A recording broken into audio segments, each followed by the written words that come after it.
나는 DJ다. 자, 먼저 동물이 행복한 세상을 꿈꾸는 이원효 전 서울대공원 원장님의 얘기 듣겠습니다. 가시죠.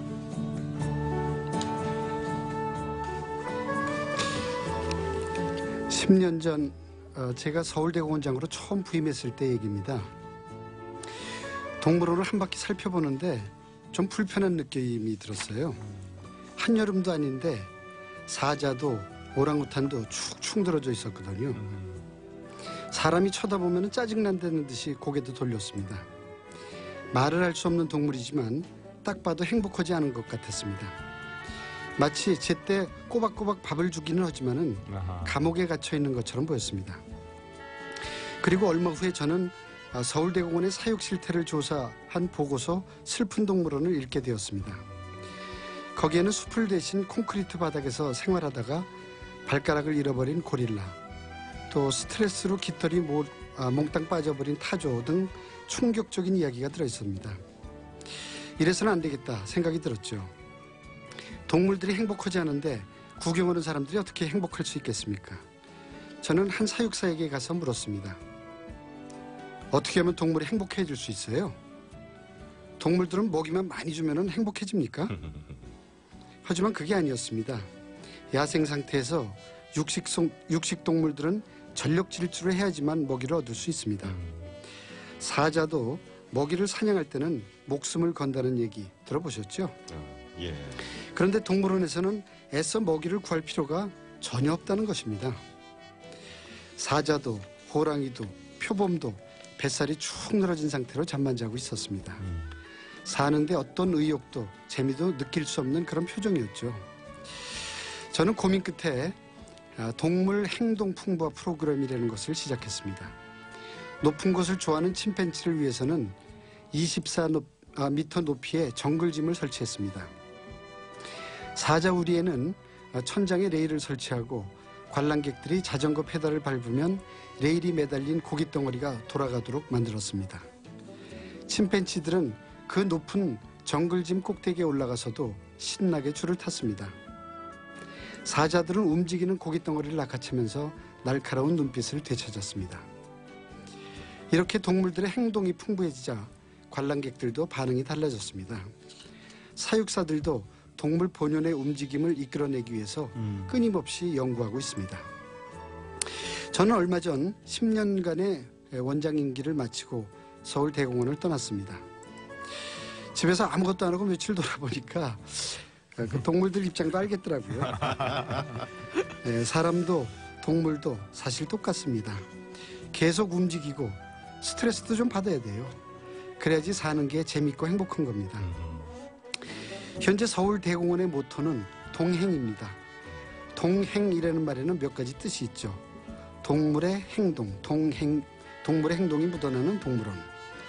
동물이 행복한 동물원, 동행. 그리고 동물과 사람이 동행하는 동물원이라는 뜻입니다. 바야흐로 나들이 가기 참 좋은 계절입니다. 이번 주말에는 아이들 손 꼭 잡고 살아있는 동물들 보러 서울대공원에 한번 놀러 오지 않으시겠습니까? 와우. 디제잉도 굉장히 잘하셨어요. 그러니까 잘하시네요. 네, 굉장히 잘하시네요. 그 동물들하고 대화를 하셨네요. 네. 근데 처음에 부임하셨을 때 동물들 보고 그냥 많이 놀라셨군요. 놀랐다기보다는 야 저렇게 동물들이 사는구나. 저래서는 안 되는데 이런 생각이 좀 많이 들었죠. 딱 보이시는 거죠. 그러니까 행복한지 안 행복한지. 뭐 우선 뱃살 축 늘어져 있고요. 축 늘어져 있고 움직이지 않고 그다음에 그 정형 행동이라고 그래가지고 동물들이 그 일정한 그 곳에 갇혀가지고 똑같은 행동을 이렇게 반복하는 거예요. 아주 나쁜 행동들이죠. 그런 걸 보니까 야 이게 문제가 좀 많이 있구나 이런 생각이 들었었죠. 야, 그러니까 국내에서 동물하고 대화되는 분이 몇 분 안 돼요. 그렇습니다. 그죠? 네. 이원희 원장님하고 몇 분 안 되죠? 저는 이제 뭐 동물하고 대화는 제가 못하지만은 동물들이 하는 것을 보면은 아 제가 불편하구나, 힘들구나.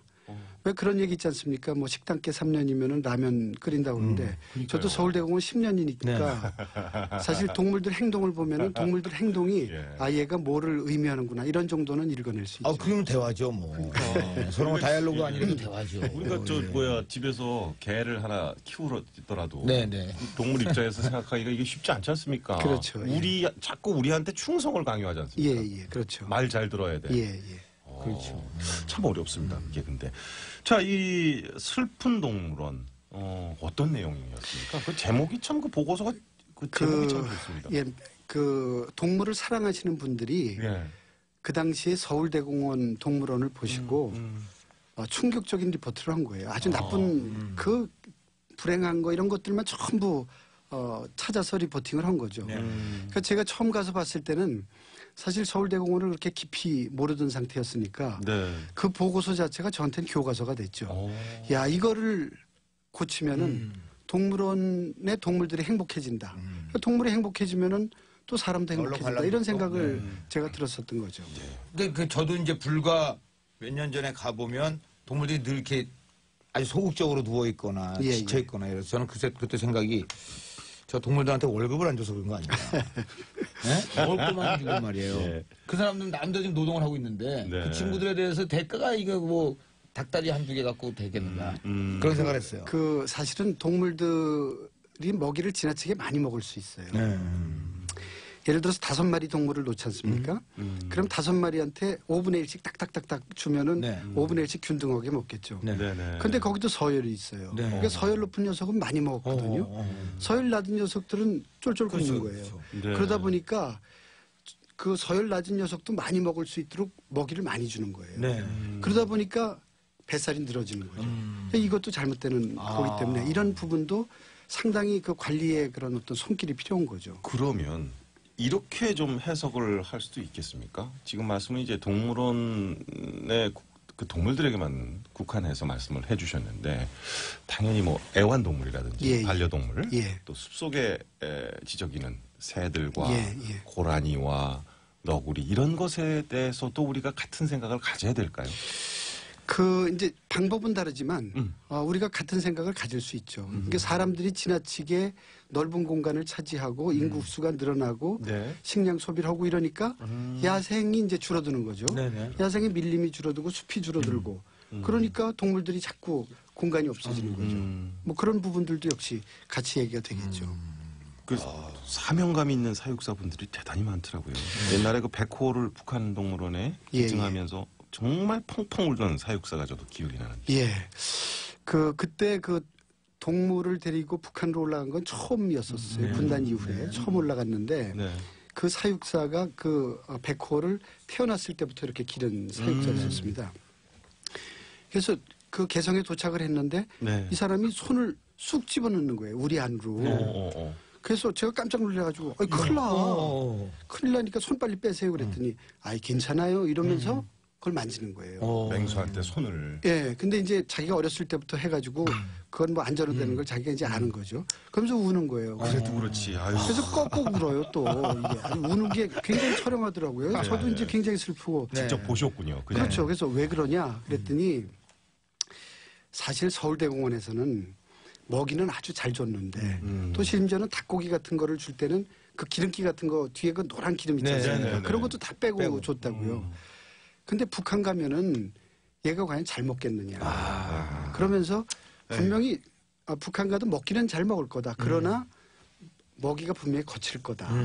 그래서 자기가 너무 슬프고 그래서 운다. 이렇게 얘기를 여러 가지 생각을 다 했군요. 그렇죠. 네. 자, 뭐 얘기 더 하고 싶은데 뭐 보충해서 또 얘기.